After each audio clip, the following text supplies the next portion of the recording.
많이 많이 많이. 모닝 LPI.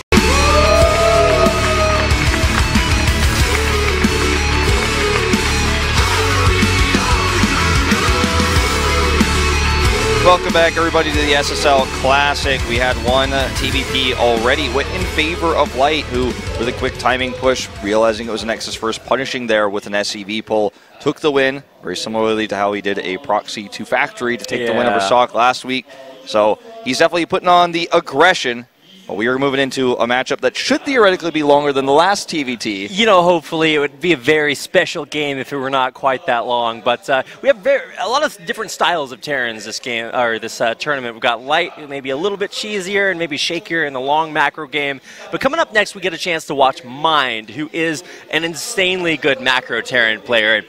He's going up against sSak, kind of our middle-of-the-road Terran. He's experimented a couple times with lots of Wraith play in TVT earlier, so this may not be our standard game, but here's Mind, the player I was talking about, a very storied player whose only loss came a couple of weeks ago to Rain. Yeah, it was Rain's proxy carriers that took him out in that matchup. He's looked stronger than every other opponent in this tournament, one of the big favorites here. As you mentioned, this is the story of the elite macro versus somewhat of an experimenter in sSak. sSak is very timing based. I feel like when if you really had to break down his playstyle, he observes the game, that plays a safe opening, then looks to crush you if you ever take one step too far into the greed zone. And Mind is a player who will do that oftentimes, so it's kind of going to be the story of Mind. Can he get to that late game? Will he be tricked or thrown off by some sort of funky Wraith play, or sSak going into a really strong timing push to shut him down, punish him for going Wraith, for example, with a big Vulture attack? This is the kind of play we've seen from sSak in the past. Yeah, and at least in his performances here, he's looked a little bit average, but like I was mentioning earlier, his ASL performances have been spectacular. He got out of a group that had Last, one of the best Terran players ever to play, and certainly right now, and Jadong in the group, and he got out in first place after defeating both of them. So you really got to give this guy some respect. He is on his game. That he is. We are going into game number 2. As mentioned, it's on Medusa. Let's jump into the second game to find out who's going to win the TVT.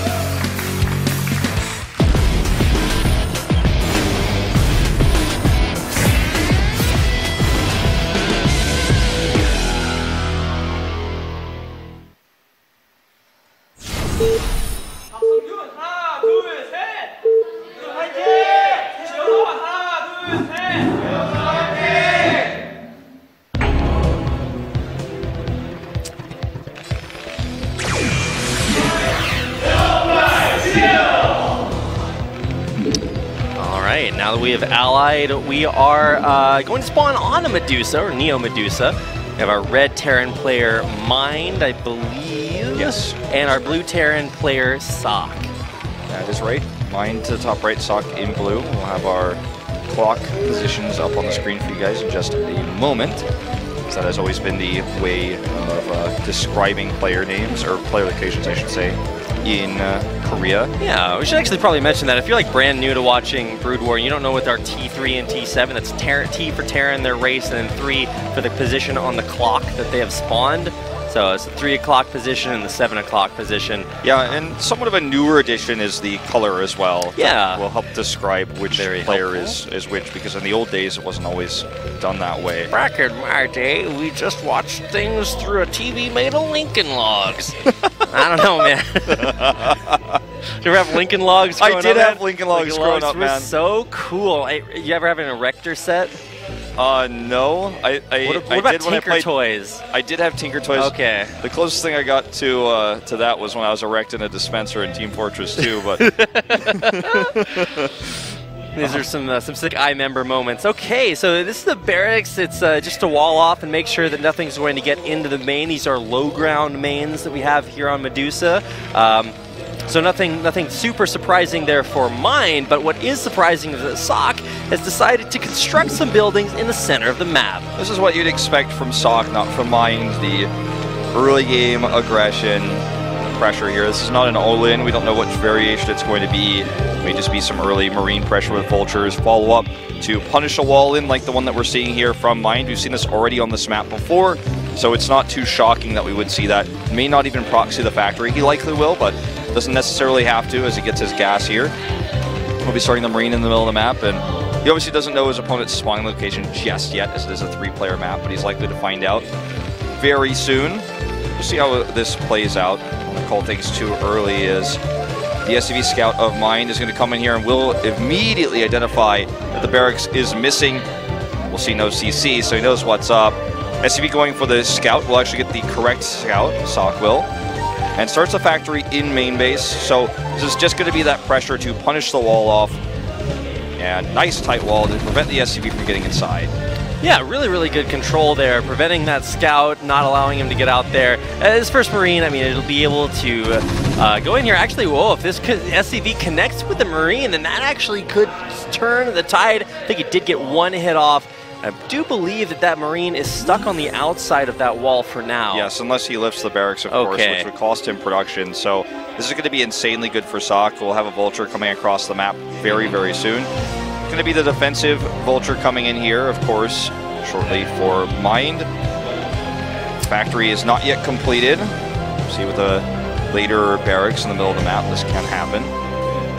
Yeah, it will naturally happen, and the barracks can also now scout the main base. Looks like he... Whoa! Oh, wow. Next level. Okay, this is truly next level. So a lot of times that might look like a proxy barracks, oh my goodness, but because Terrans want to go into mech, if you build your barracks closer to your opponent's base, you're oftentimes not really going to produce too many Marines, so that just allows you to float it and scout with it a little bit easier. But now Mind is truly, this is truly Mind time. We are going to get a chance to see a barracks built, or a factory built in the middle of the map for some proxy, okay, I was going to say Vultures, but no, it's going to be tanks coming out. Well, he may add both, but it could just be for double Vulture production with the faster ion thruster upgrade coming out for speed with that machine shop. But he's already outgunned here, didn't make any additional Marines, so getting greedy on the Scout. Now is going to lose his Command Center building SCV. What was now that Marine doing? Yeah, I don't know what happened there. Perhaps coming back, I'm not entirely sure, but now he's outmanned here. He's going to have to use SCVs to repair. This is how you defend the Vultures. Oh my god, just the sickest control there. Able to get in and take that one out. More Vultures, more Marines, there's just more stuff in his base. Needs the repair. Not using the repair in time, no Mind, it's controlling this perfectly. Mind is controlling this way better. The Scout will see the machine shop. It's going to be a second machine shop here. So could definitely be both the Vulture and the Siege Tank coming out. We'll see how he decides to use this as desperation mode now sets in as SSak tries to desperately get this armory up just for safety. And we'll have another Vulture out very soon. But that was a close call. Could have actually been overwhelmed there had Mind actually been rallying Vultures non-stop. But the difference here in what we saw from SSak just now and what we saw from Light last week is the defense against Light's attack wasn't very good. The micro was a little bit off there, and this was actually much quicker. Even though he missed the last repair, it was much better. So there's going to be that Siege Tank contain. We'll see if he makes double Siege Tanks. Obviously, that's very expensive, but can afford it off 2 factories here. Yeah, it should be noted that while it might have looked like Mind could have just won the game there and he didn't, and that's bad, no. It's much better to pull back, get an even bigger advantage, and then come forward. You might notice now, even just with 2 tanks, there's not a whole lot that he can do. He's going to send SCVs forward just to occupy these tanks, but they will die. Okay, well, nice control here, actually, with the SCVs to block those in, and it's going to make it a 1v1. But here's the Spider Mines coming out. It's going to block Siege Tanks from exiting these factories. Does take out the tank here. Looks to damage the second one quite heavily. But here come 2 more Vultures. Just going to rally Vultures, and a Goliath comes out here. That's not going to be what he wants. And see if a Siege Tank pops out to the top. It's going to be blown up instantaneously. SCV repair coming off. Watch the fireworks, guys, as this is going to get a little bit messy. Oh, the Mind drag right into the workers. And even with the Siege Tank popping out, SSak is right there, or Mind is right there waiting for him, and he will take it out. All the workers off the line, pulling the boys, but it's just not going to be enough. Yeah, he's going to have to type out on this one. Good decision-making here by Mind. GG. The second factory allows him to close out the game. Identifies the floating barracks as well, which lets him know that he's going to have the better numbers advantage. And even if he hadn't ended the game with the the first push nearly ended the game, right? But even if the second push had been held, maybe miraculously made a control mistake. He was always trading up because he was killing SCVs non-stop. So even if the attack ended, he didn't win with the first 2 tanks and the extra vultures, he would have won the game very likely off of a better economy from the SCV kills. Man, we are just not allowed to have macro games tonight, Wolf. Or in this tournament, it feels like no, ever. Man, it is so fast. So fast. All the players just want to get to the subway to make it home before it closes, which would always happen because it's a very early broadcast. Yeah, we have been broadcasting for about 37 minutes now. We have already had 2 games. There are, if they want to catch, I got to tell these guys, if they want to catch the subway on a Thursday, it's going to run until about midnight no matter where you're going. Going to Incheon, maybe 11:30. But we haven't had anything come close to that in this tournament. First day, we had that 3-minute game. And it seems like every single day there's always been one player that just does this insane rush and either succeeds or fails. So, I mean, you guys can play for longer here. These games have been a little bit almost as imbalanced as the height in our chairs. Is this happening again? There we go. Come down. All right, there we go. We're good now. All right. I guess it's because Valdez is like a little bit shorter than the Brendan gets here and he's like, why is this chair so abnormally short?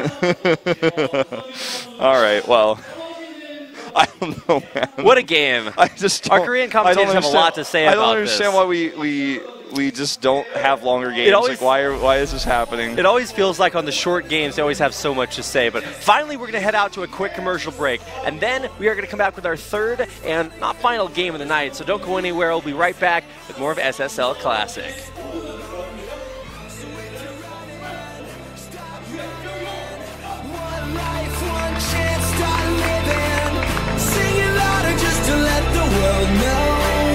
We're not nameless, we're not faceless, we were born for greatness. We're not nameless, we're not faceless, we were born for greatness.